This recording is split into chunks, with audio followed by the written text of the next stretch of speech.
Hello, I'm Emily. I'm an educator at MOHAI, and this is Collection Connections Objects in Question, where we take a quick peek into Seattle history by taking a really close look at one item in our teaching collection to see what it can tell us about the past. Today, we're going to be exploring Washington Industries, and this is our artifact.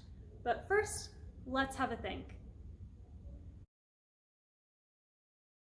So when I think of Washington Industries, the very first thing that I think about is that word industry. An industry is a group of businesses that make similar products or perform similar services.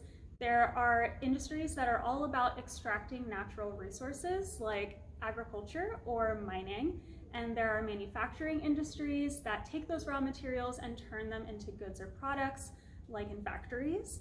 And then there are also service industries that don't make any products, but they perform actions like teaching or banking.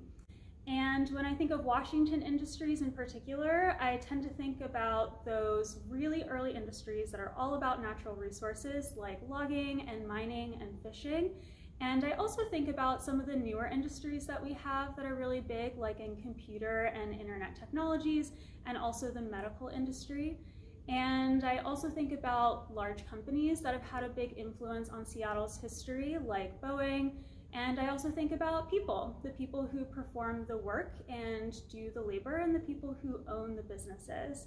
And when I think about industries, I also think about words like industrious or growth and hardworking. And yeah, I don't know, those are some of the things that I think about when I think about Washington Industries. This is the object we'll be exploring today. Our first step is to use our senses to make as many observations as possible. So the very first thing that I see when I look at this is a jacket. It's got arms, and it seems to go around a body and close in the front.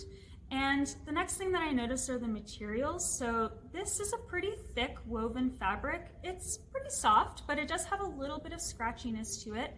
It feels sort of like wool and other wool items that I've worn before. I also noticed these plastic buttons kind of closing these pockets over here on the front that have flaps over the opening of the pockets. And I've also got this metal zipper running down the front side.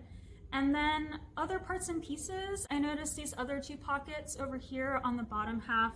And then I also noticed this label up on the inside collar.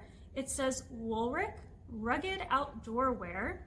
And it says since 1830, and there's also this size tag that says large made in USA.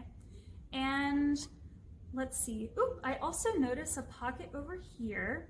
It goes, it goes all the way across to the other side, which is interesting. Let's take a look on the back side. So this pocket opens on the back and it goes all the way to the other side.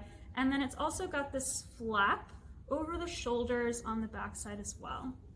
Now, putting these things together, I'm thinking because the label says rugged outdoor wear, and we're thinking about Washington Industries, that this is made for somebody who works outdoors. So perhaps in one of those natural resource-based industries like logging or mining or fishing. That's my guess. Look at that.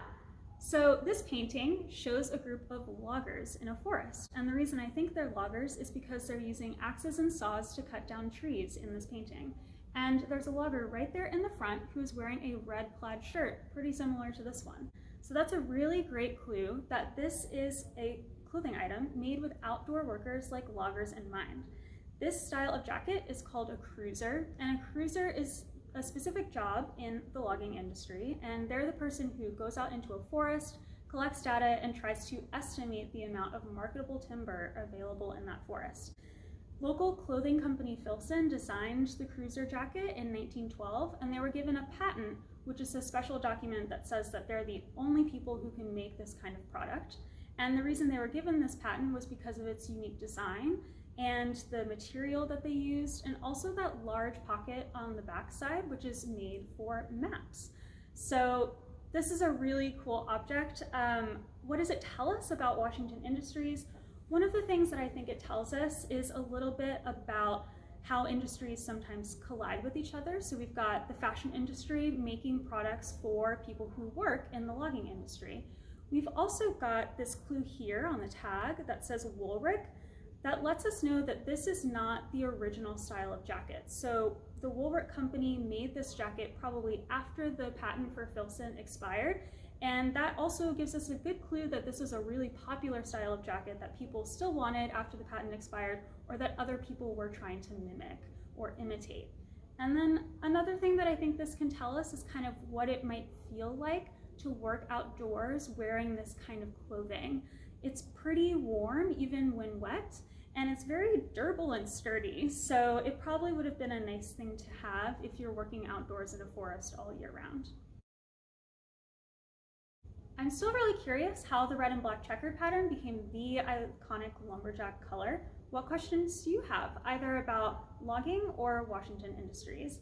To explore some of your history questions, you can visit our online collection or the MOHAI website at mohai.org, that's mohai.org, and you can also email us with requests for future collection connections, objects in question videos at education@mohai.org. Thanks for watching.